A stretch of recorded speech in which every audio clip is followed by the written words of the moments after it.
Hello, good morning. कैसे आप लोग? सबसे पहले मुझे बता दीजिए क्या वीडियो और साउंड एकदम ठीक है क्या? उसके बाद हम लोग आज की क्लास की शुरुआत करते हैं।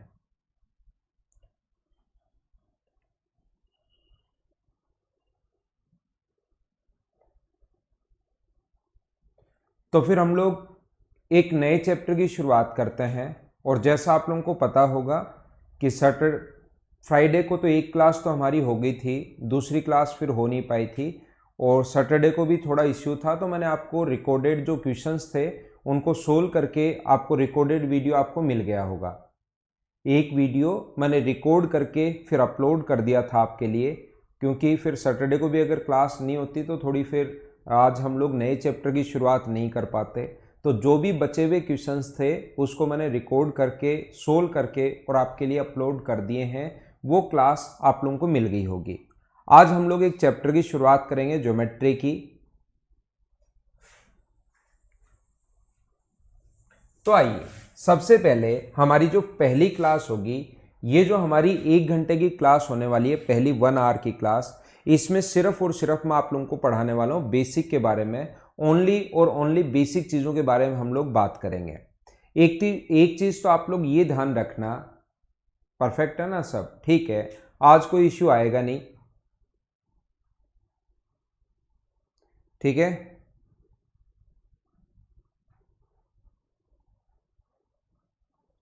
तो हम लोग शुरुआत करते हैं ज्योमेट्री की।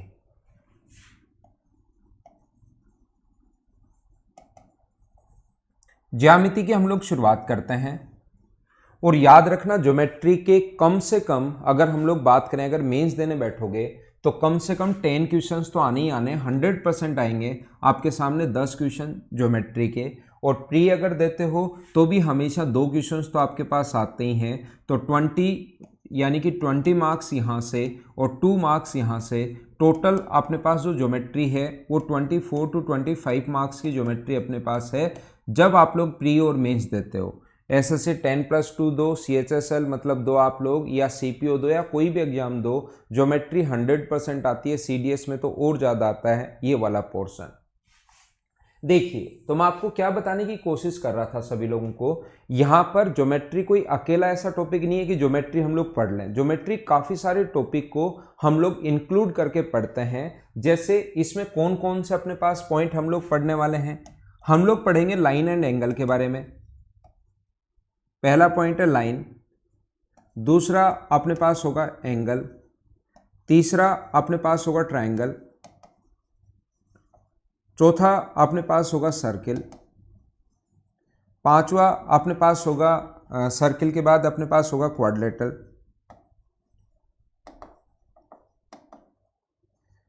छठा अपने पास होगा पॉलीगॉन के बारे में। तो यहां पर ये सारे के सारे टॉपिक हम लोग पढ़ेंगे और इनको काफी डिटेल से हम लोग पढ़ेंगे। जैसे अगर बात करें कि ट्रायंगल अपने पास है, कोई भी ट्रायंगल अगर अपने पास है तो इसमें मैं क्या क्या पढ़ाने वाला हूं। अगर अकेले ट्रायंगल की अगर हम लोग बात करें तो ट्रायंगल में हम लोग बेसिक सीखेंगे, फिर हम लोग इसके सेंटर्स के बारे में सीखेंगे, इन सेंटर के बारे में सीखेंगे, इसके सेंट्रोइड के बारे में सीखेंगे, हम लोग ऑर्थो सेंटर के बारे में सीखेंगे, सर्कम सेंटर के बारे में हम लोग सीखेंगे, हम लोग इसकी कॉन्ग्रुएंसी के बारे में सीखेंगे, हम लोग इसकी सिमिलैरिटी के बारे में सीखेंगे, हम लोग इसकी सीवियंस के बारे में सीखेंगे, हम लोग एमपीजी के बारे में सीखेंगे। और ये सारे के सारे डिटेल से हैं। जैसे अगर हम लोग सर्किल पढ़ेंगे तो सर्किल में हम लोग ऐसा नहीं कि सर्किल पढ़ लिया ठीक है, हम लोग सर्किल में अलग से अलग अलग पॉइंट बनाएंगे। फिर हम लोग कोड के बारे में पढ़ेंगे, सर्किल में हम लोग आर्क के बारे में पढ़ेंगे, सर्किल में हम लोग टेंजेंट्स के बारे में पढ़ेंगे। इस टाइप से इन पॉइंट को भी और छोटे अलग अलग पॉइंट्स में हम लोग बांट देंगे। और ये ऐसे हम लोग पढ़ते चलेंगे पढ़ते चलेंगे पढ़ते चलेंगे और पढ़ते चलेंगे, ठीक है। काफ़ी सारी चीज़ें आप लोगों को नई सीखने को मिलेंगी। जितनी भी चीज़ें अगर मैं पढ़ाऊँ, मैंने बताया कि आपके 10 क्वेश्चंस आने वाले हैं मेंस में, 10 क्वेश्चन आएंगे। जितना मैं आप लोगों को पढ़ाऊँ उससे अगर आप लोग 50-60% भी अगर कर लोगे 50% या 60% भी अगर याद कर लोगे तो एसएससी के 8 या 9 क्वेश्चंस आप लोग करना शुरू कर दोगे। या तो 8 क्वेश्चन हो जाएंगे, 50% भी याद रह गया तो 8-9 क्वेश्चन 100% करना शुरू कर दोगे। मैं 100% इसलिए पढ़ाऊंगा क्योंकि मैं चाहता हूं कि आप लोग 10 के 10 क्वेश्चंस करो। और मुझसे एक बार पढ़ने के बाद जरूरी नहीं आप लोग मतलब कोई भी पेपर पीछे वाले देख लेना, एक सिंगल ऐसा क्वेश्चन नहीं होगा जिसमें आप मतलब एक सिंगल एसएससी या सीडीएस या रेलवे एक भी क्वेश्चन ऐसा नहीं बना सकता जो मैं आप लोगों को पढ़ाऊं और उससे बाहर कोई क्वेश्चन नहीं बनाएगा। याद रखना, क्वेश्चंस नए बन सकते हैं लेकिन थ्योरी उससे बाहर कभी नहीं आ सकती। और अगर आप लोग उस पर प्रैक्टिस कर लोगे सही तरीके से, जो मैं आप लोगों को पढ़ाने जा रहा हूं उस चीज पर अगर आप लोग प्रैक्टिस कर लोगे तो फिर आप लोग चाहे कभी का एसएससी देना, आगे वाले पेपर 2021, 22, 23, 24, 25, 30 का पेपर देख लेना, इससे बाहर 2030 एसएससी का पेपर देखोगे ना तो भी इससे बाहर कुछ नहीं मिलना आपको। लेकिन हमें तो इस बार ही क्लियर करना है और पिछली सारी चीजें भी सारे पेपर देख लेना, सारे क्लियर हो जाएंगे। हाँ भाई, राम लखन मिल जाएगी। कुछ चीज़ें मैं अपलोड करवा दूंगा लेकिन कुछ चीज़ें जो नहीं बताऊं मैं, क्योंकि वो अभी थ्योरी जो नोट्स में वो अपलोड नहीं हुई है, तो कुछ चीज़ें जो मैं नहीं बताऊं वो आप लोग लिखते चलना और जो अपने पास पहले से ही है वो मैं अपलोड करवा दूंगा। तो नई जो चीज़ें हैं वो आप लोग लिखते चलना। देखिए, मैं आप लोगों को क्या सिखा रहा था या क्या मैं आप लोगों को बताने की कोशिश कर रहा था, सीखना। यहां पर अब हम लोग शुरुआत करते हैं। जैसा मैंने बताया कि ज्योमेट्री अकेला कोई भी पॉइंट नहीं है कि ज्योमेट्री अकेला हो, ये पूरा मिक्स है। और जब हम लोग कुछ भी पढ़ने की कोशिश कर लो, पहले सर्किल पढ़ लो, पहले क्वाड्रिलेटरल पढ़ लो, पहले ट्रायंगल पढ़ लो, पहले कुछ भी पढ़ लो, आगे की चीजें पहले आती हैं और पहले की चीजें बाद में आएंगी। तो इससे अच्छा है जो हमारी पहली क्लास हो इस चीज को आप लोग याद कर लेना, याद कर लेना, याद कर लेना और याद कर लेना। हमारी जो पहली क्लास है उसके कुछ पॉइंट्स मैं बताता हूं जो आप लोगों को याद करने हैं। जैसे ट्रायंगल के कुछ पॉइंट आप लोगों को याद होने चाहिए। ट्रायंगल जो होता है उसके कुछ छोटे छोटे पॉइंट्स आप लोग याद कर लेना, ताकि बाद की चीज़ें जब भी हम लोग कुछ भी प्रूव करें तो वो चीज़ें जब आएंगी तो मैं बोलूँगा ये है क्लास फर्स्ट और ये आपका रटा हुआ होना चाहिए। पहली जो क्लास है वो आपकी रटी होनी चाहिए। इससे पहले आपके दिमाग में कुछ नहीं आना चाहिए, क्यों हुआ, कैसे हुआ, कहां से आया। सिर्फ और सिर्फ आप लोगों को ये क्लास रटी भी होनी चाहिए। जैसे ही मैं बोलूंगा ये कैसे आया तो आप लोग तुरंत बोलोगे कि सर क्लास फर्स्ट से आया। ठीक है? हाँ सौरभ भाई, उससे ज्यादा ही होगी। हाँ, पहली बार पढ़ रहे हो राहुल रमेश, कोई दिक्कत नहीं है, उसी टाइप से मैं आपको पढ़ाऊंगा।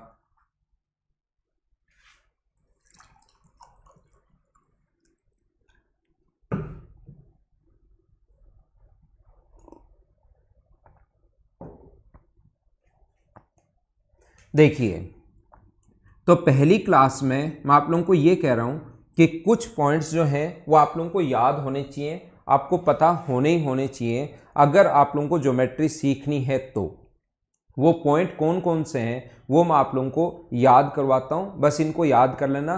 बाकी चीज़ें फिर हम लोग क्वेश्चंस खुद ही करेंगे, उसमें अपने आप हम लोग चीज़ें प्रूव कर लेंगे।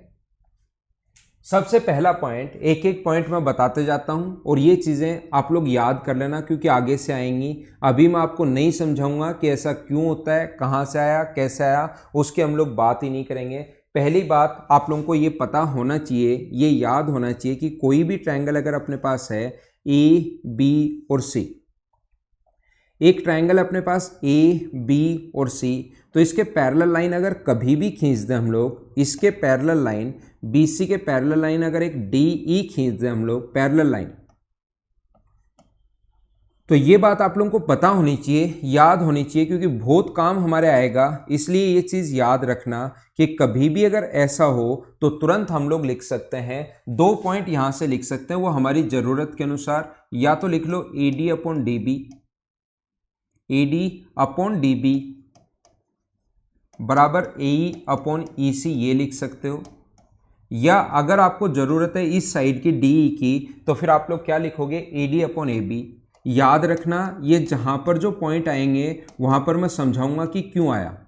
जहां पर भी ये पॉइंट आएंगे खुद अपनी अपनी जगह ये बैठे हुए हैं, वहां से उठाकर मैं इनको पहली क्लास में ले आया हूं आपके लिए। इनसे रिक्वेस्ट की कि पहली क्लास में चलो, तो ये फर्स्ट क्लास में आ गए हैं। इनको लिख लेना, इनको याद कर लेना अच्छे से, ताकि आपको पूरी ज्योमेट्री में एक छोटी सी भी प्रॉब्लम आपको नहीं आए। जहां पर है वहां पर क्यों होता है ये बात मैं अपने आप समझा दूंगा आप लोगों को। AE/AC बराबर होगा अपने पास किसके, D/BC के। सबसे पहला पॉइंट आप लोग लिख लीजिए, बहुत सारे लोगों को याद भी होगा और बाकी लोग इसको याद भी कर लेना। अगर ज्योमेट्री आपको समझनी है तो ट्रायंगल के कौन कौन से पॉइंट आप लोगों को याद होने चाहिए वो मैं आप लोगों को बता रहा हूं, फिर ताकि आपके कोई भी दिक्कत नहीं आए।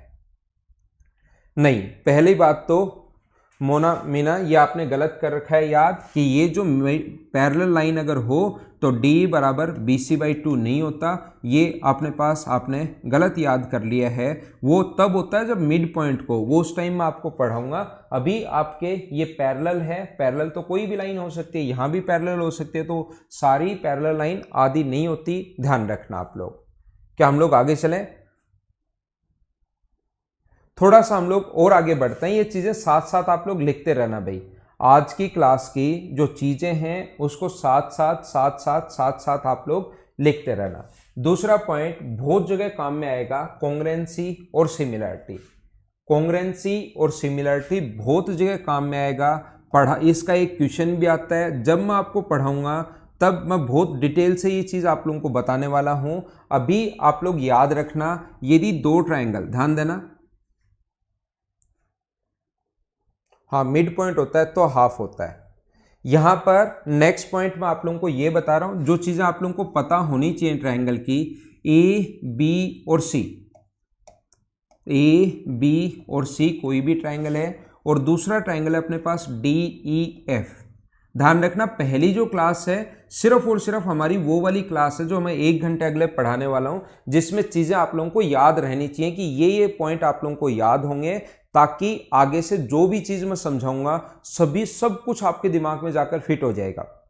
तो यहां पर ABD, अगर कभी भी अपने पास, सबसे पहला पॉइंट मैं आपको बताने जा रहा हूं, अगर कभी भी ऐसा हो SAS साइड एंगल साइड, मतलब दो साइड और उसके बीच का कोण अगर बराबर हो, देखना अगर कभी भी AB बराबर है अपने पास DE के, BC बराबर है कभी भी अपने पास EF के, और इनके बीच का कोण अगर बराबर है, B बराबर है E के, तो दोनों त्रिभुज जो होते हैं ABC जो होगा वो सर्वांगसम होगा किसके साथ, DEF के साथ। देखो भाई, जब मैं इस चीज को पढ़ाऊंगा बताऊंगा उस टाइम बहुत डिटेल से समझा दूंगा। अभी आप लोग याद रखना, याद रखना और याद रखना। हाँ ठीक है आनंद, कर लेंगे हम लोग, आप जैसा बोल रहे हो वैसे ही कर लेंगे अभी। लेकिन हम लोग पढ़ते हैं, थोड़ी देर पढ़ने की आप लोग कोशिश करना।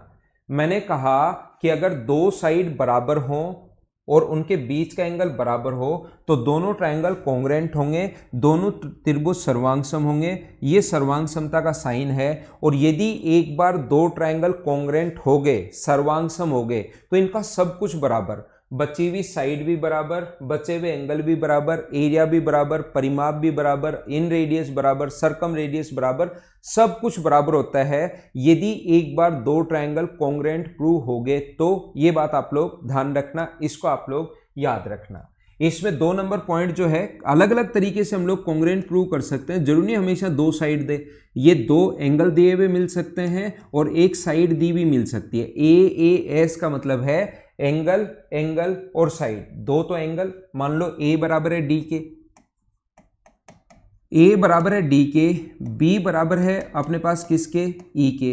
A D के बराबर है, B E के बराबर है, और AB बराबर है अगर अपने पास DE के। दो एंगल बराबर हैं और एक साइड बराबर है, तो याद रखना दोनों ट्रायंगल जो होंगे वो कॉन्ग्रुएंट होंगे, दोनों त्रिभुज सर्वांगसम होंगे। याद रखना है, छोटे छोटे पॉइंट एक बार बता रहा हूं।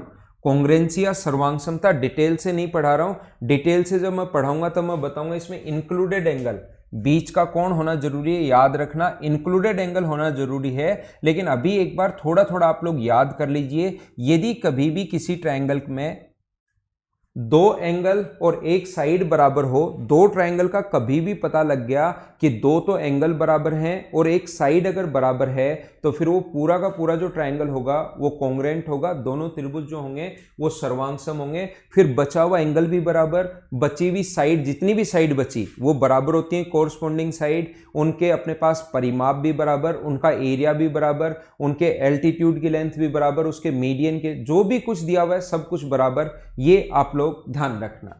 तीसरा जो पॉइंट है इसमें, थर्ड पॉइंट जो आप लोगों को याद रखना चाहिए वो है एस एस एस।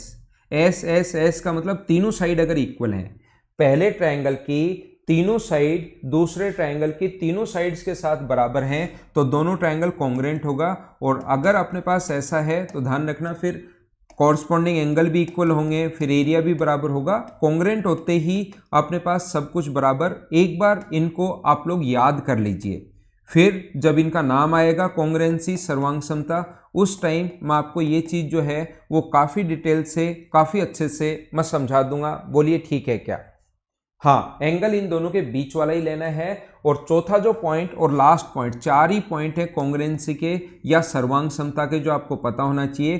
कभी अगर स्पेशल ट्रायंगल आ जाए, राइट एंगल ट्रायंगल आ जाए, समकोण त्रिभुज अगर कभी भी आ गया, ये अपने पास ए बी और सी और ये अपने पास डी ई और एफ है, अगर कभी दो समकोण त्रिभुज आ जाए तो इसको अलग से क्यों पढ़ते हैं हम लोग, वो सारी चीज़ों की बात करेंगे। लेकिन अभी सिर्फ आप लोगों को याद करना है कि एक एंगल तो 90 डिग्री हो, हाइपोटेनस दोनों की बराबर हो, यदि ए सी बराबर हो डी एफ के, और बची हुई एक साइड कोई सी भी अगर बराबर हो, कोई सी भी हो सकती है बची हुई साइड, ए बी बराबर हो डी ई के, तो दोनों जो ट्रायंगल होंगे वो कॉन्ग्रुएंट होंगे, दोनों त्रिभुज सर्वांगसम होंगे। और दो ट्रायंगल सर्वांगसम होंगे, कॉन्ग्रुएंट होंगे, तो इसका मतलब फिर सब कुछ बची हुई सारी साइड बराबर होती हैं। हाँ ना बोलिए, एकदम ठीक है क्या? ये चीज़ें मैं आपसे उम्मीद करता हूँ कि छोटी छोटी चीज़ें हैं ये आप लोगों को पता होंगी। ट्रायंगल में हम लोगों को जो भी कुछ प्रूव करना पड़ेगा, हमें एक बात ये पता होनी चाहिए, याद रखना, ताकि हर प्रूव आपके दिमाग में खुद ही घुस जाए। और अगर आप लोग 10 के 10 क्वेश्चंस अगर करना चाहते हो तो आपको हर चीज़ का क्यों पता होना चाहिए। और बहुत सारी नॉर्मल जो चीज़ें हैं उनका मैं बता दूंगा, जो एसएससी में आती हैं या जो पूछ सकता है वो तो मैं बता दूंगा। और जो बहुत ही मतलब बहुत ऊपर के लेवल की भी मैं बहुत सारी चीज़ें बताऊंगा, उनका प्रूफ फिर हम लोग छोड़ देंगे। उनको मैं कहूँगा इसको याद कर लेना, इसका क्वेश्चन आता है नहीं, बस इसको याद कर लेना, क्योंकि इसमें बहुत ज़्यादा टाइम जाएगा। देखिए, तो मैं आपको क्या कह रहा था, क्या समझाने की कोशिश कर रहा हूं। यहां पर दूसरा पॉइंट कॉन्ग्रुएंसी सर्वांग समता, दो साइड एक एंगल बराबर हो, एक दो एंगल एक साइड बराबर हो, तीनों साइड बराबर हो, और वो आरएचएस तो अलग ही है, राइट एंगल होना चाहिए, कर्ण होना चाहिए और एक साइड होनी चाहिए। हाँ, ये सारा का सारा प्रूफ में यूज होगा, इसलिए मैं पहले पढ़ा रहा हूं बीच बीच से। आज पूरी ज्योमेट्री पढ़ा दूंगा खत्म, ज्योमेट्री की पूरी थ्योरी अभी 1 घंटे में 8 से 9 हम लोग कंप्लीट कर लेंगे, और उसके बाद 9:30 से 10:30 हम लोग आगे की चीजें शुरू करेंगे। ज्योमेट्री कंप्लीट कर लेंगे 1 घंटे में, लेकिन वो कितना डीप से पढ़ेंगे वो अगले नेक्स्ट आवर में आपको समझ में आएगा। देखिए, यहां पर अपने पास ऐसा है, अगला जो पॉइंट है याद रखना, हम लोग पढ़ते हैं सर्किल के बारे में, वृत्त के बारे में।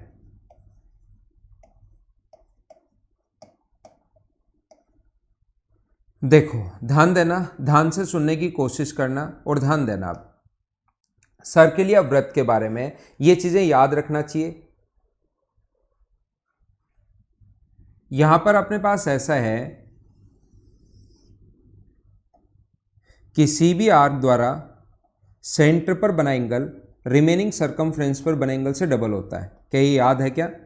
किसी भी आर्क द्वारा सेंटर पर बना एंगल रिमेनिंग सरकमफ्रेंस पर बने एंगल से डबल होता है। याद कर लीजिए, याद कर लीजिए, याद कर लीजिए और याद कर लीजिए। बहुत इंपॉर्टेंट पॉइंट है, इसको आप लोग याद कर लो। सब कुछ मैं पढ़ा दूंगा। अगला जो 1 आवर है, पूरी ज्योमेट्री हमारी खत्म, थ्योरी जो हमें मतलब पता होनी चाहिए प्रूव करने के लिए। दूसरा पॉइंट सर्किल का, ये अपने पास पहला पॉइंट है। सर्किल का जो दूसरा पॉइंट है वो हमें पता होना चाहिए, सर्किल का सेकंड पॉइंट। फिर कोई स्टूडेंट पूछेगा सर ये कहाँ से आ गया, तो मैं कहूँगा ये क्लास नंबर फर्स्ट से। आप लोग भी उसको बताना। मुझसे पूछेगा कि सर ये चीज़ कहाँ से आ गई, तो मैं कहूँगा ये आया है क्लास नंबर फर्स्ट से, सी फर्स्ट से ये चीज़ें आई हैं। आज वाली चीज़ें याद कर लो, और जब सर्किल पढ़ाऊंगा उस टाइम तो प्रूव करके बताऊंगा ही सारी चीज़ें। एक ही चाप द्वारा शेष परिधि पर बने कोण बराबर होते हैं। एक ही आर्क द्वारा यहां से यहां तक कोई भी आर्क अगर है तो रिमेनिंग सरकमफ्रेंस पर बने एंगल हमेशा इक्वल होंगे। एक ही चाप द्वारा शेष परिधि पर बने कोण बराबर होते हैं। क्यों बराबर होते हैं अपने आप समझ पाओगे, अपने आप कहोगे कि हाँ सर समझ में आ गया। बस अभी इन चीज़ों को याद कर लो, याद कर लो, याद कर लो। बाद में आप लोग अपने आप ही इनको प्रूव करोगे जब मैं कहूँगा कि चलो प्रूव करो। ठीक है। तीसरा जो पॉइंट है अपने पास, 3 नंबर पॉइंट, थर्ड पॉइंट जो है वो अपने पास ये है कि डायमीटर द्वारा सरकमफ्रेंस पर बना एंगल ऑलवेज राइट एंगल होगा। व्यास द्वारा परिधि पर बना जो कोण होता है डायमीटर द्वारा सरकमफ्रेंस पर बना एंगल ऑलवेज राइट एंगल होगा। हाँ ना बताइए, याद है क्या? सर्किल के 3 पॉइंट बोलिए, ठीक है क्या? व्यास द्वारा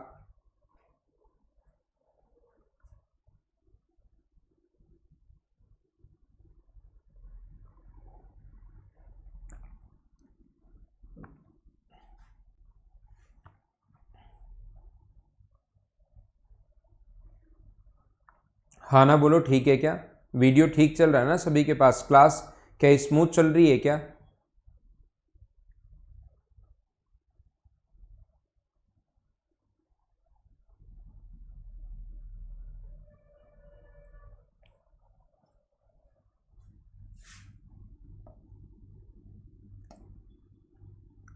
एक बात आपको यह पता होनी चाहिए कि किसी भी क्वाड्रिलेटरल के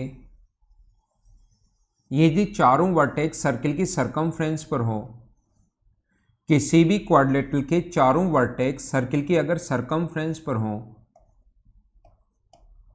किसी क्वाड्रिलेटरल के चारों वर्टेक्स सर्किल की सरकमफ्रेंस पर अगर हो तो उसको हम लोग साइक्लिक क्वाड्रिलेटरल बोलते हैं, चक्रीय चतुर्भुज बोलते हैं। और चक्रीय चतुर्भुज के विपरीत कोणों का जो योग होता है एंगल ए प्लस डी बराबर 180 डिग्री, और angle B plus angle D, angle A plus C बराबर 180 डिग्री है, और एंगल बी प्लस डी बराबर भी कितने डिग्री है? 180 डिग्री है। ये आप लोगों को पता होना चाहिए, ये आप लोगों को याद होना चाहिए। अगला पॉइंट 4 नंबर पॉइंट किसका?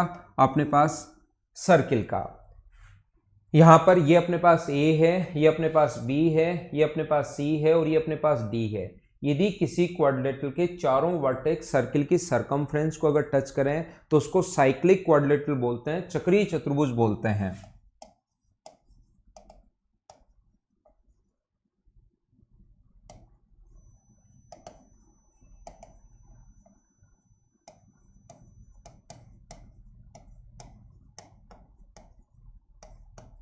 और चक्रीय चतुर्भुज के साइक्लिक क्वाड्रिलेटरल के अपोजिट एंगल जो होते हैं उनका सम ऑलवेज 180 डिग्री होता है, उनका सम हमेशा 180 डिग्री होता है। और सर्किल का लास्ट पॉइंट 5 नंबर पॉइंट है कि ये भी ध्यान रखना कि यहाँ से अगर कभी भी ऐसा हो इसके मिड पॉइंट को, कोड के अगर मिड पॉइंट को मिला दें, सेंटर से इसके मिड पॉइंट को अगर मिला दें कभी भी, तो वो हमेशा इस पर परपेंडिकुलर होता है। 5 पॉइंट ये याद रखना।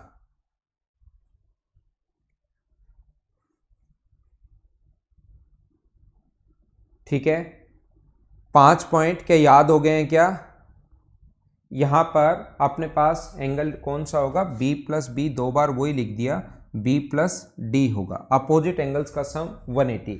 ये सारी चीजें मैं बताऊंगा कि ऐसा क्यों होता है, एक बार याद कर लो ताकि अगली क्लास से जैसे जो भी चीजें मैं प्रूव करने की कोशिश करूं वो आप लोग सारी फिर खुद ही आप लोग सीख पाओ। ये दिमाग में रहेंगे तो आपको कोई भी चीज में प्रॉब्लम नहीं आएगी समझने में। और ये चीजें अगर दिमाग में नहीं रहेंगी तो अचानक से लगेगा अब ये कहां से आ गया, ये कहां से आ गया, ये कहां से आ गया। और दिमाग को जब पता होगा कि ये चीज कहां से आ गई तो तुरंत आपका दिमाग कहेगा ये क्लास फर्स्ट से आई है, तुरंत आप लोग समझ जाओगे जब भी हमें प्रूव करना है। हाँ ना बोलिए, एकदम ठीक है क्या? 5 नंबर पॉइंट इस प्रकार से भाई दिनेश चौधरी, 5 नंबर पॉइंट मैंने ये बताया कि किसी भी, इसको हम लोग आर्क बोलते हैं, और सेंटर से अगर इसके मिड पॉइंट को हम लोग मिला दें तो वो हमेशा इस पर परपेंडिकुलर होगा। 5 नंबर पॉइंट मैं फिर बता देता हूं, यहां से कोड के मिड पॉइंट को, कोड का जो मध्य बिंदु है उसको सेंटर से मिलाने वाली लाइन हमेशा उस पर परपेंडिकुलर होती है, यानी कितने डिग्री का कोण बनाती है, 90 डिग्री का। क्या आगे चलें? ठीक है हिमांशु, देखिए अगर कभी भी अपने पास ऐसा है, दो लाइन अगर पैरेलल हैं, याद रखना 3 नंबर चीजों के बारे में हम लोग देख रहे हैं, हम लोग लाइंस के बारे में पढ़ रहे हैं। याद रखना यदि दो लाइन पैरेलल हैं,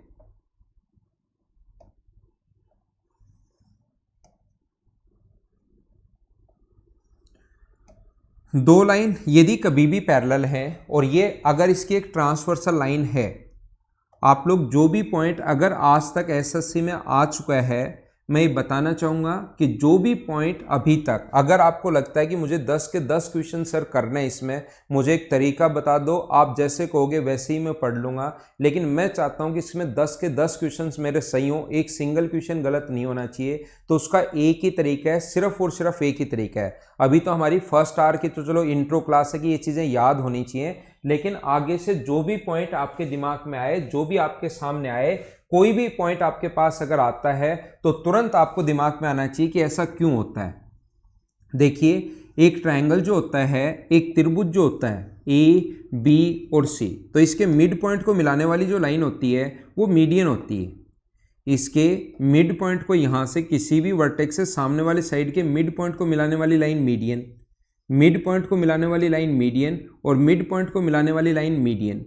यहाँ पर ट्रायंगल के तीनों मीडियन जिस पॉइंट पर इंटरसेक्ट करते हैं उसको मान लो गुरुत्व केंद्र, ग्रेविटी सेंटर, सेंट्रोइड हम लोग बोलते हैं, हम लोग केंद्रक बोलते हैं, या ग्रेविटी सेंटर या सेंट्रोइड इसी का नाम होता है। याद रखना त्रिभुज की तीनों माध्यिकाएं ये इसी का नाम होता है, ये मैं आपको पढ़ा दूंगा डिटेल में। अभी मैं क्या बता रहा हूँ यहाँ पर ध्यान रखना, ट्रायंगल के तीनों मीडियंस का जो सम होता है ना, AD plus BE plus CF, वो हमेशा उसके तीनों भुजाओं के योग से छोटा होता है। AB plus BC plus CA से हमेशा छोटा होगा। ट्रायंगल के तीनों मीडियंस का जो सम होता है वो हमेशा उसके पेरीमीटर से, तीनों साइड के सम को क्या बोलते हैं, परिमाप या पेरीमीटर हम लोग बोलेंगे इस चीज को। ये क्वेश्चन ऐसा होता है, फाइनल रिजल्ट ये आता है, लेकिन आजकल जो क्वेश्चंस आएंगे वो आपके पास इसके ऊपर बेस्ड आएंगे नहीं। अब जो क्वेश्चंस आएंगे वो थोड़ा सा वो क्या करता है, अगर आप लोग डीप से चीजें पढ़ते हो तो फिर बाद में आपको पता लगता है कि ये क्वेश्चन यहाँ से नहीं आकर जब हम लोग प्रूव करते हैं ना इस चीज को कि क्यों होता है, तो याद रखना ये अपने पास AB प्लस AC जो होता है वो greater than twice of AD होता है। ये बात आप लोगों को अगर पता हो, क्वेश्चन यहाँ से आता है। ये प्रूव करने के लिए हम लोग क्या करते हैं, 3 बार प्रूव करते हैं। एक तो ये प्रूव करते हैं AB plus AC greater than twice of AD, यहाँ पर एक हम लोग प्रूव कर सकते हैं BA plus BC greater than twice of BE। मैं क्या सिखाना चाह रहा हूँ आपको, CB plus CA greater than होता है ट्वाइस ऑफ CF से, और इन तीनों को जब ऐड करोगे तो 2 बार AB आ गया, ये रहा, 2 बार AC आ गया और 2 बार ये आ गया, 2 बार AB आ गया है, 2 बार BC आ गया है और 2 बार C आ गया है, greater than twice of AD plus BE plus CF। 2 से 2 कट जाता है और ये फाइनल रिजल्ट अपने पास ये आता है। लेकिन आजकल जो क्वेश्चन है वो फाइनल पर नहीं आकर वो हम लोगों से पूछेगा कि बताओ यदि एक ट्रायंगल ABC में AD माध्यिका है, if in a triangle ABC AD is the median then which of the following is true, निम्नलिखित में से कौन सा सत्य है, और 4 ऑप्शन ऐसे बना देगा AB C और D। वो कहेगा अगर AD मीडियन है AB plus BC greater than twice of AD, option ऐसे बना देगा AB plus BC greater than 3 time AD, AB plus BC greater than 4 time BC। तो जब तक आप लोगों का ये इसका बेसिक नहीं पढ़ा हुआ होगा तब तक इस क्वेश्चन को आप लोग नहीं कर पाओगे, और बेसिक अगर पढ़ा हुआ होगा तो यही क्वेश्चन आप ज़्यादा से ज़्यादा जितना टाइम पढ़ने में लगेगा उतना ही टाइम पढ़ने में लगेगा। हाँ ना बोलिए, क्या आप लोग समझ पा रहे हो क्या? तो यहां पर अपने पास इस टाइप से आप लोगों को पूरा बेसिक से पढ़ना है, चीजें आप लोगों को देखनी है क्या नहीं है, ये क्यों आया, प्रत्येक पॉइंट का। अगर आप लोग मेंस में बैठने जा रहे हो तो प्रत्येक पॉइंट का आपको क्यों पता होना चाहिए, ये बात ध्यान रखना, नहीं तो फिर सारे के सारे क्वेश्चंस नहीं कर पाओगे। इनसे और फायदा क्या होगा कि सर ये जो चीज है ना, ये चलो ये मैं ये याद कर लूंगा, ये भी याद कर लूंगा, ये भी याद कर लूंगा, ये दो ही तो चीजें आती हैं इसमें से दो ही चीजें आती हैं, तो मैं इसका प्रूफ पूरा क्यों करूं एक बार बैठकर, मैं तो ये दो चीजें याद कर लूंगा।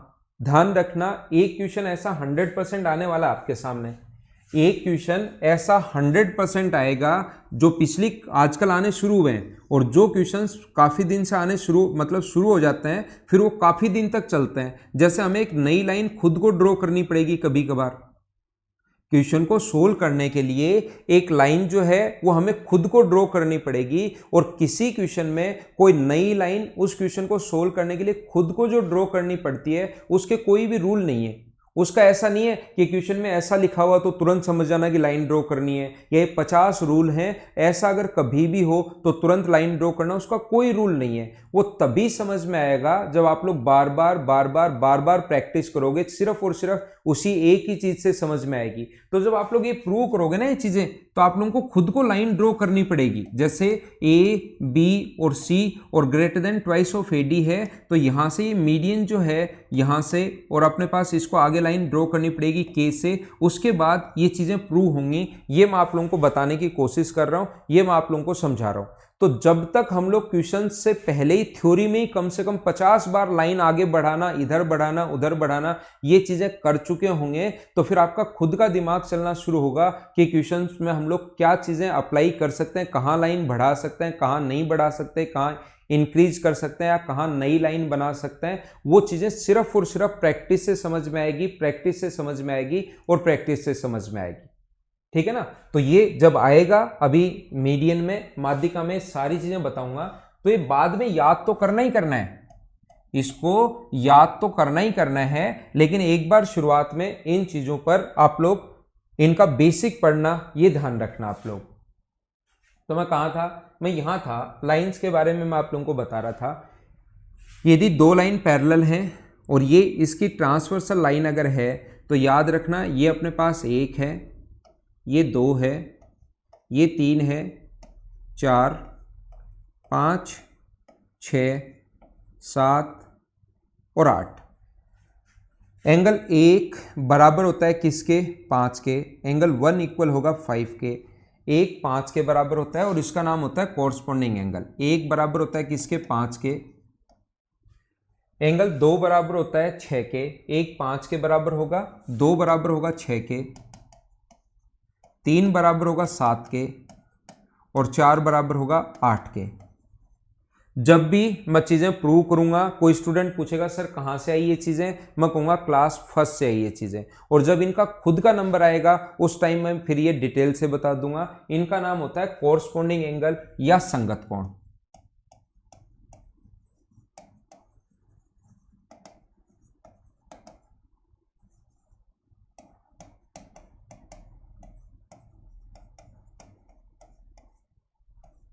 कॉरस्पॉन्डिंग एंगल या संगत कोण।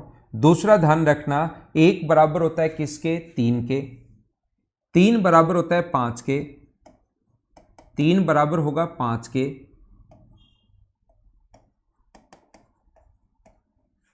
और 4 बराबर होता है किसके, 6 के। एंगल 4 जो बराबर होगा वो किसके बराबर होगा, 6 के। इनको बोलते हैं हम लोग ऑल्टरनेट एंगल, एकांतर कोण।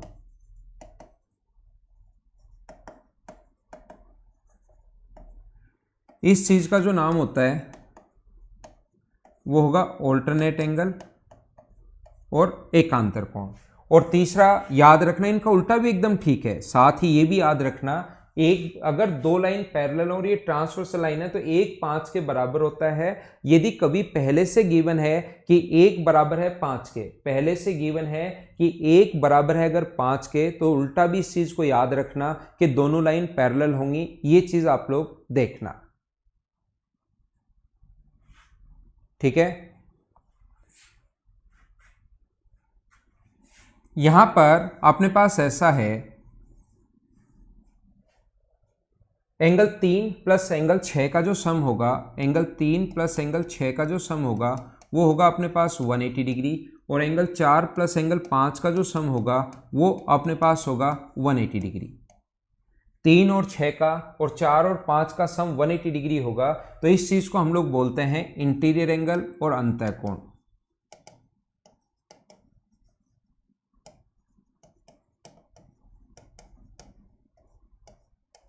मैं हर चीज को प्रूव करते हुए चलाऊंगा आपको, हर चीज मैं आपको समझाते हुए चलूंगा, लेकिन ये जो क्लास फर्स्ट हमारी है इसको आप लोग याद कर लेना। और वर्टिकली अपोजिट एंगल शीर्षाभिमुख कोण जो होते हैं वो हमेशा बराबर होता है। वर्टिकली अपोजिट एंगल शीर्षाभिमुख कोण, दो लाइन अगर इंटरसेक्ट करें ऐसे तो इसको बोलते हैं हम लोग वर्टिकली अपोजिट एंगल शीर्षाभिमुख कोण बराबर होता है। तो याद रखना, 1 बराबर होगा 3 के, 2 बराबर होगा 4 के, 5 7 के बराबर, 6 8 के बराबर।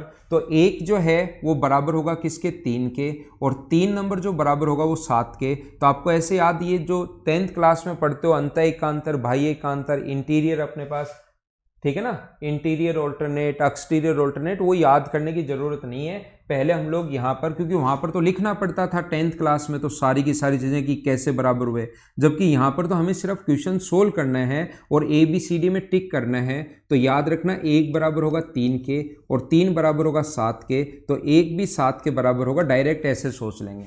या 1 बराबर होता है 5 के, क्यों, क्योंकि अपने पास कॉरस्पॉन्डिंग एंगल बराबर होता है, और 5 बराबर होगा 6 के, 5 बराबर होगा 7 के, तो 7 और 1 भी बराबर होंगे। ये चीजें हम लोग ऐसे सोच लेंगे।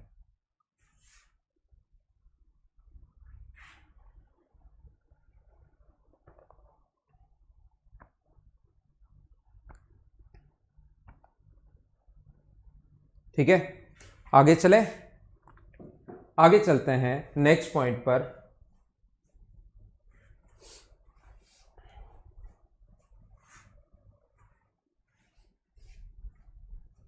अब हम लोग थोड़ा सा पढ़ते हैं किसके बारे में, क्वाड्रिलेटरल के बारे में।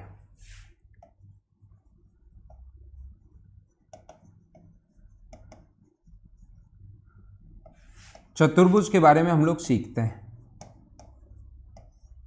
क्वाड्रिलेटरल, या हम लोग अब सीखेंगे चतुर्भुज के बारे में। ठीक है, देखिए कोई भी अगर अपने पास इस प्रकार से है किसी भी क्वाड्रिलेटरल की, क्वाड्रिलेटरल उसको बोलते हैं जिसकी अपने पास चार साइड हो, उसको क्वाड्रिलेटरल बोलेंगे। लेकिन हमारे पास जब भी 4 साइड्स हों तो वो अलग अलग टाइप से फिर कुछ स्पेशल नाम भी हम लोग देते हैं। अगर 4 साइड अगर होंगी तो उसको हम लोग क्वाड्रिलेटरल या चतुर्भुज बोलते हैं। लेकिन कुछ चतुर्भुज, हमारा ह्यूमन माइंड ऐसा ही होता है कि हर चीज को हम लोग अलग से नाम दें, हर चीज को अलग अलग नाम हम लोग देते हैं। तो ध्यान रखना, यहां पर ऐसा कोई भी क्वाड्रिलेटरल, ह्यूमन नेचर ऐसा ही होता है कि अपने पास हर चीज को एक स्पेशल नाम दे दे ताकि तुरंत उसको पूरा नहीं समझाना पड़े हर चीज को। जैसे यहां से अपने पास किसी भी ट्रायंगल में मिड पॉइंट को मिलाने वाली जो लाइन होती है उसको हम लोग बोलते हैं मीडियन। तो जैसे ही वो एक नाम लिखे ना मीडियन, तो अगले बच्चे के दिमाग में पूरा ये डायग्राम बनना चाहिए कि किसी भी वर्टेक्स से सामने वाले साइड के मिड पॉइंट को मिलाने वाली लाइन मीडियन। इसलिए हम लोग हर चीज का नाम देते हैं ताकि उसको डायग्राम में बनाकर नहीं समझाना पड़े, तुरंत मीडियन लिखते ही समझ में आए कि हमें बनाना क्या है, अंदर दिमाग में हमारे पास इंफॉर्मेशन जाए। अगर आप लोग यहां पर देखिए, अगर अपने पास यहां से 90 डिग्री का कोण बनाए, मिड पॉइंट पर नहीं मिले, 90 डिग्री का कोण बनाए, तो उस लाइन का फिर है तो ये भी लाइन ही वर्टेक्स से सामने वाली साइड पर मिल रही है, वर्टेक्स से सामने वाली साइड पर मिल रही है, लेकिन मिड पॉइंट पर मिले उसको मीडियन नाम दे दिया, 90 डिग्री का कोण बनाए तो उसका नाम दे दिया एल्टीट्यूड, शीर्षलंब। आपके घर पर भी जितने भी रूम होंगे सभी का नाम अलग अलग होगा। घर पर जितने भी रूम होते हैं हर रूम का नाम अलग अलग होता है ताकि किसी भी व्यक्ति को, घर के सदस्य को, फैमिली मेंबर को समझाना पड़े कि कौन सी चीज कौन से रूम में रखी हुई है तो तुरंत उसके समझ में आ जाए उसका नाम लेते ही। ऐसे ही अपने पास हर चीज का हमारे पास होता तो क्वाड्रिलेटरल ही है।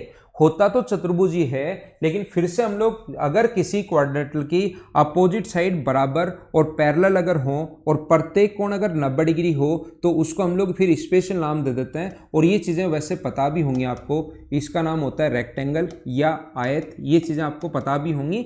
लेकिन मैं थोड़ा सी इसकी जो प्रॉपर्टीज आपको पता होनी चाहिए वो मैं बता देता हूँ, क्योंकि प्रूव करते टाइम हमारे पास काम आएंगी।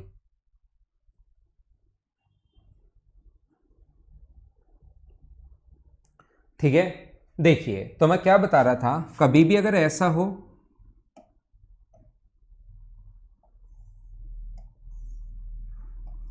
चारों साइड अगर अपने पास इक्वल हो जाए, अब कोई स्टूडेंट आएगा दूसरा बच्चा जब 9th-10th में थे, सर ये तो चलो ठीक है कि अपोजिट साइड बराबर और पैरेलल होंगी, दूसरा पूछेगा चारों कोण 90 डिग्री हो और अपने पास चारों साइड भी बराबर हो, तो बताओ इसका क्या नाम दिया हम लोगों ने, स्पेशल नाम। तो इसका क्या नाम दिया हम लोगों ने, स्क्वायर या वर्ग। अब एक बच्चा आया कि सर चलो ठीक है, ये बात आपकी समझ में आ गई, मुझे तो ये बताओ चारों साइड अपोजिट साइड बराबर और पैरेलल तो हैं और प्रत्येक कोण 90 डिग्री है नहीं, तो इसको हम लोग क्या नाम देते हैं। तो ऐसी आकृति का जो नाम होता है उसको हम लोग बोलते हैं पैरेललोग्राम, समांतर चतुर्भुज।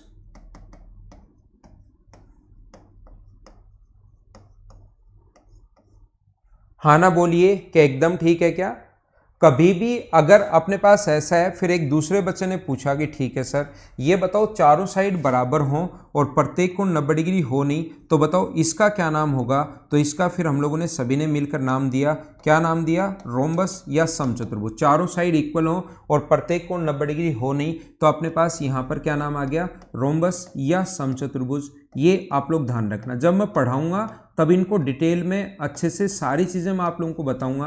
अभी आप लोग सिर्फ और सिर्फ याद कर लेना कि इस चीज़ को हम लोग रोम्बस या समचतुर्भुज बोलते हैं। देखिए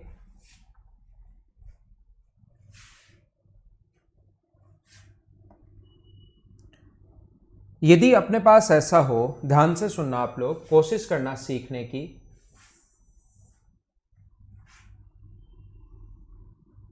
यदि सिर्फ इतना ही पता है हम लोगों को कि किसी क्वाड्रिलेटरल की चारों साइड बराबर हैं, किसी चतुर्भुज की चारों साइड बराबर हैं, तो याद रखना चारों साइड बराबर होते ही ना तो आपके दिमाग में स्क्वायर आएगा ना रोम्बस आएगा कि स्क्वायर होगा या रोम्बस होगा, दोनों हो सकता है।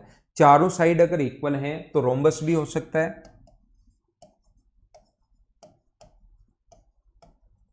और चारों साइड अगर बराबर हैं तो याद रखना वर्ग भी हो सकता है, स्क्वायर भी हो सकता है। अब इसके बाद अगर एक प्रॉपर्टी वो और दे, अगर वो ये कहे कि इसका प्रत्येक एंगल 90 डिग्री है, तो तुरंत आप लोग लगा दोगे स्क्वायर है। या तो ये कहे, या हम लोगों को ये कहे कि इसके जो दोनों डायगोनल्स हैं वो एक दूसरे को इक्वली बाइसेक्ट करते हैं, दोनों जो डायगोनल्स होते हैं वो इक्वल हैं, दोनों डायगोनल्स जो हैं वो दोनों इक्वल हैं। तो डायगोनल जो इक्वल होते हैं वो याद रखना किस में होते हैं, डायगोनल जो इक्वल होते हैं, डायगोनल वाली प्रॉपर्टी आप लोग याद रखना, ये सिर्फ और सिर्फ बराबर जो होते हैं वो किस में होते हैं, वर्ग में होते हैं। तो वर्ग के लिए चारों साइड बराबर के साथ एक प्रॉपर्टी और चाहिए, चारों साइड बराबर, या तो वो कहेगा कि प्रत्येक एंगल 90 डिग्री, या वो साथ साथ हम लोगों को ये बोलेगा कि वहां पर अपने पास दोनों डायगोनल्स इक्वल। तो एक छोटी सी चीजें जो इसमें याद रखने वाली हैं वो क्या याद रखना, वो ये चीज आप लोग याद रखना है, ये बात आप लोग ध्यान रखना कि रेक्टेंगल जो होता है उसके दोनों डायगोनल्स इक्वल होते हैं। रेक्टेंगल के दोनों डायगोनल्स जो होंगे d1 बराबर d2 होता है। स्क्वायर जो होता है, स्क्वायर जो होता है उसके दोनों डायगोनल्स इक्वल होते हैं। देखते ही आपको डायग्राम, वैसे दिमाग में अगर डायग्राम भी आप लोग बना लोगे तो भी चीज़ें आपको आसानी से ढंग से समझ में आ जाएंगी। देखते ही यहाँ पर अगर कभी भी ऐसा है, पैरेललोग्राम अगर है, तो आप लोग खुद देखिए क्या पैरेललोग्राम के दोनों डायगोनल्स इक्वल होंगे क्या। आप खुद अगर देखोगे क्या पैरेललोग्राम के दोनों डायगोनल्स इक्वल होंगे क्या, तो आप खुद ही मना करोगे कि नहीं सर दोनों डायगोनल्स इक्वल नहीं होंगे। और अगर अपने पास रोम्बस अगर बना दिया जाए, इसमें मुझे बताइए क्या दोनों डायगोनल्स इक्वल होंगे क्या, डायग्राम देख कर ही बताओ।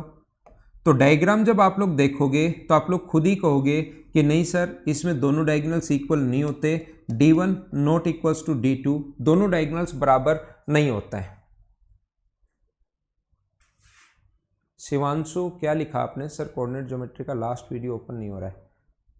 लास्ट वीडियो, उसके बाद एक मैंने लास्ट वीडियो ओपन नहीं हो रहा होगा, वो हटा दिया जाएगा। एक 53 मिनट का वीडियो मैंने डाला है बाद में रिकॉर्ड करके, क्योंकि कल भी वही प्रॉब्लम आ रही थी, क्लास चल नहीं रही थी सैटरडे को, मतलब तो मुझे लगा यार फ्राइडे भी पूरा खराब हो गया, सैटरडे भी खराब हो गया, तो मैंने जल्दी जल्दी जो क्वेश्चंस थे उन सभी का सॉल्यूशन करके आपके लिए अपलोड कर दिया है। तो वो खुल रहा होगा शिवांशु, वो देख लीजिए भाई।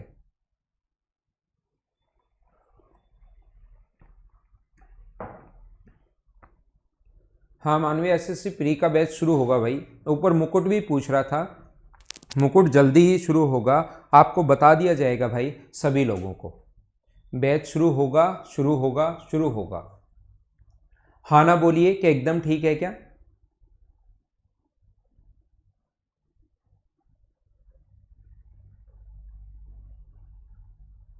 मैंने रिकॉर्ड करके डाला था उस दिन, है ना।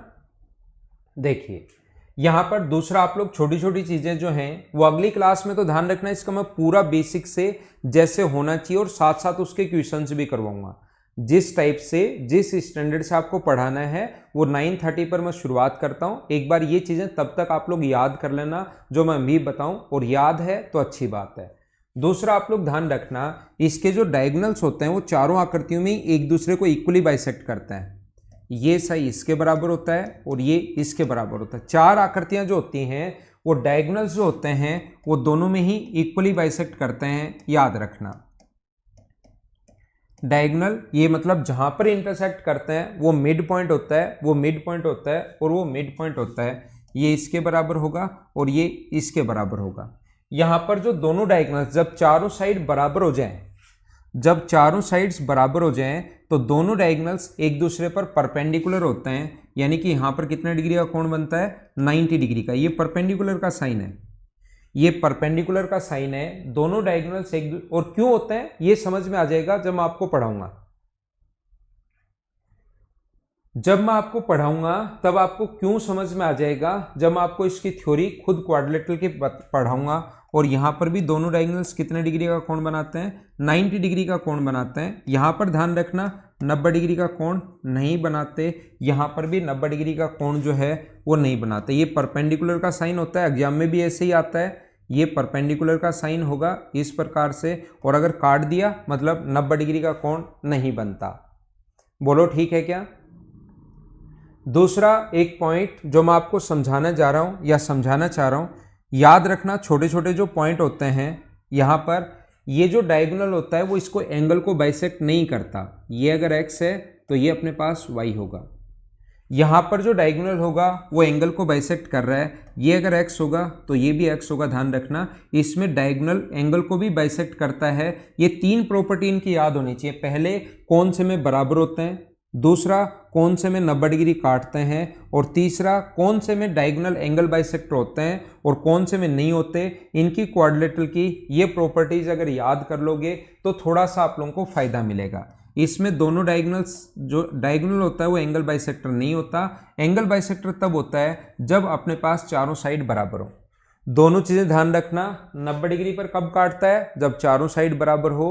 90 डिग्री पर कब काटता है? जब चारों साइड बराबर हो। और डायगोनल एंगल बाइसेक्टर भी कब होता है? जब चारों साइड बराबर हो तब तो एंगल बाइसेक्टर होगा, और चारों साइड बराबर नहीं हो तो एंगल बाइसेक्टर नहीं होगा। हाँ ना बोलिए कि एकदम ठीक है क्या?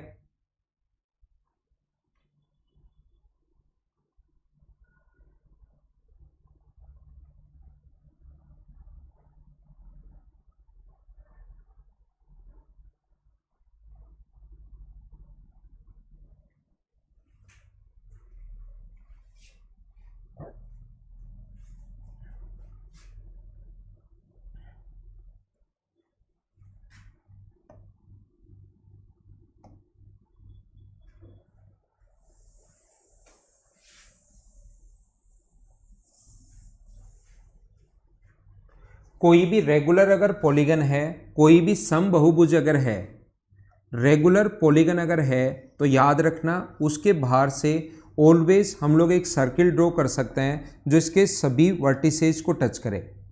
कोई भी रेगुलर पॉलीगन का मतलब क्या होता है? जिसकी सभी साइड और सभी एंगल इक्वल हो। जिसकी सभी साइड और सभी एंगल इक्वल हो उसको बोलेंगे हम लोग रेगुलर पॉलीगन, साइड और एंगल बराबर हो। उसके ध्यान रखना बाहर से भी हम लोग कोई भी एक सर्किल खींच सकते हैं जो इसके सभी वर्टिसेस को टच करेगा।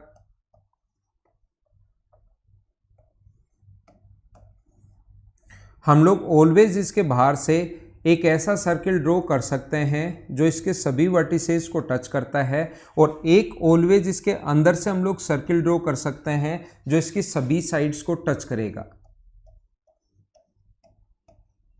कोई भी रेगुलर पॉलीगन अगर है तो यहां पर ध्यान रखना, आप हेक्सागन ही मत मान लेना। ये 8 साइड भी हो सकती हैं, ये 10 साइड भी हो सकते हैं, ये 12 साइड भी हो सकती हैं, 15 साइड भी हो सकते हैं। रेगुलर अगर पॉलीगन है तो याद रखना साइड कितनी भी हो सकती हैं। रेगुलर पॉलीगन अगर है तो 6, 8, 7, 5 कितनी भी साइड हो सकती हैं, उससे कोई फर्क पड़ता है नहीं। तो इस प्रकार से अगर कभी भी अपने पास हो तो इसके बाहर से ऑलवेज एक सर्किल हम लोग ड्रॉ कर सकते हैं जो इसकी तीनों सभी वर्टिसेस को टच करेगा।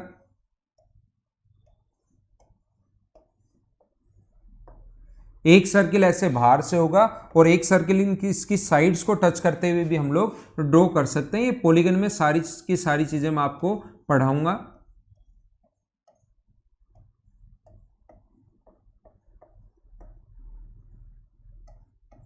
ठीक है ना, ये लो, ये अपने पास है। इसके अलावा आप लोगों को ये पता होना चाहिए कि कौन सी लाइन को, इस चीज को देखना,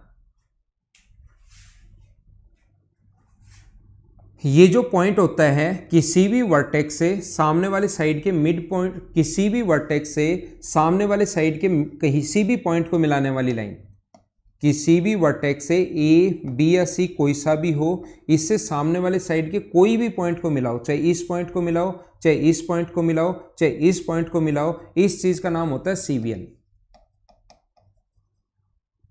अगर किसी भी पॉइंट को मिला दो आप लोग, वैसे एसएससी में नाम आता है नहीं, सीवीएन नहीं आएगा। एसएससी में तो वो ये लिखेगा कि अपने पास ये ए बी सी है और बीसी पर कोई पॉइंट डी है जो इसको 1:5 में अगर बांटे, 1:5 के रेशियो में अगर बांटता है ए से डी को ज्वाइन करने पर, ऐसे पूरा लिखा हुआ मिलेगा। वहां पर सीवीएन नाम नहीं आता, एसएससी में पूरा लिखा मिलेगा D is the point on BC such that D divide BC in the ratio of 1:5, then join A and D. तो यहां पर इस चीज का जो नाम होता है कि कोई भी रेशियो हो सकता है, ये मत मान लेना 1:5, कोई भी रेशियो हो सकता है, 1:3, 2:3, 4:5, लेकिन ऐसी कोई भी सीवीएन जो सामने वाले साइड के मिड पॉइंट को मिले, फिर उसका स्पेशल नाम होता है। जैसे अभी क्वाड्रिलेटरल पढ़ा कर आया हूं ना, जैसा मैंने बताया था कि हमारी आदत है कि हर चीज को हम लोग स्पेशल नाम दें। हमारी आदत है, ह्यूमन नेचर ऐसा ही होता है कि किसी भी चीज को हम लोग स्पेशल नाम दें तो ये पर्टिकुलर तो होगी सीवीएन। जैसे मैंने आपको अभी भी क्वाड्रिलेटरल पढ़ाया है, तो क्वाड्रिलेटरल में तो सारे के सारे आते हैं, लेकिन अगर अपोजिट साइड बराबर और पैरेलल हो और प्रत्येक कोण अगर 90 डिग्री हो जाए तो उसका स्पेशल नाम हम लोग रेक्टेंगल भी देते हैं। ऐसी इस चीज को हम लोग क्या बोलते हैं, अगर अपने पास मिड पॉइंट को मिले तो इसको बोलते हैं माध्यिका या मीडियन। मीडियन या माध्यिका इसका नाम होता है। तो आपको पता होना चाहिए कि मीडियन या माध्यिका, जैसे ही सर बोलेंगे मीडियन या माध्यिका क्या होती है, तो तुरंत आपके दिमाग में आना चाहिए कि सामने वाले साइड के मिड पॉइंट को मिलाने वाली लाइन मीडियन या माध्यिका होती है। कभी भी अगर ऐसे हो सामने वाले साइड पर 90 डिग्री का कोण बनाए कोई लाइन, सामने वाली साइड पर 90 डिग्री का कोण कोई लाइन बनाए, तो इसका बताओ क्या नाम देंगे फिर हम लोग, इसको नाम देंगे एल्टीट्यूड। शीर्ष से डाला गया लंब है तो शीर्ष लंब, स्पेशल नाम। ऐसी कोई भी सीवीएन जो सामने वाले साइड पर 90 डिग्री का कोण बनाए तो उस चीज का नाम होता है एल्टीट्यूड। और एक अपने पास ये होता है, अगर कोई भी सीवीएन एंगल को बाइसेक्ट करे, अगर कोई भी सीवीएन एंगल को अगर बाइसेक्ट करती है, यहां से इस एंगल को बाइसेक्ट करे, बराबर बराबर अगर हो, तो इस चीज का क्या नाम होता है मुझे बताइए, एंगल बाइसेक्टर या कोण समद्विभाजक। इस चीज को हम लोग बोलते हैं एंगल बाइसेक्टर या कोण समद्विभाजक, ये हम लोग बोलते हैं। ठीक है, जो अभी मैंने पढ़ाए हैं ये ज्यादा से ज्यादा 15 या 16 पॉइंट होंगे। ठीक है, ज़्यादा से ज़्यादा अपने पास 15-16 पॉइंट होंगे। इन चीज़ों को आप लोग याद रखना और याद रखना, ताकि जैसे ही क्वेश्चंस हम लोग करना शुरू करें तो चीज़ें आप लोगों को आसानी से समझ में भी आए, और देखते ही आप लोग खुद ही क्वेश्चन मतलब समझो कि ऐसा क्यों हो गया। अब जो मैं पढ़ाऊंगा नेक्स्ट क्लास में, वो हर पॉइंट में प्रूव करूंगा, आगे बढ़ूंगा, प्रूव करूंगा, आगे बढ़ूंगा, साथ क्वेश्चंस भी आप लोगों को करवाऊंगा। जो क्वेश्चंस अपने पास होंगे वो भी मैं आज तो चलो फिर भी बेसिक पढ़ाऊंगा, कल से साथ साथ फिर क्वेश्चंस भी मैं जो भी पढ़ाऊंगा उसके क्वेश्चंस भी साथ साथ आप लोगों को करवा दूंगा। ठीक है, ये थी आज की हमारी क्लास। थोड़ी देर बाद हम लोग फिर मिलते हैं, तब तक चाय पानी आप लोग पियो और फिर आधे घंटे बाद वापस मिलते हैं। ठीक है, सभी सिखा दूंगा मैं रवि, आता हूँ। सिमिलरिटी याद होना जरूरी नहीं है सोनिया, सिमिलरिटी याद होना जरूरी नहीं, कॉन्ग्रुएंसी से काम चल जाएगा प्रूव करने के लिए, और वो जब खुद आएगा तब तो हर पॉइंट में बताऊंगा ही डिटेल से।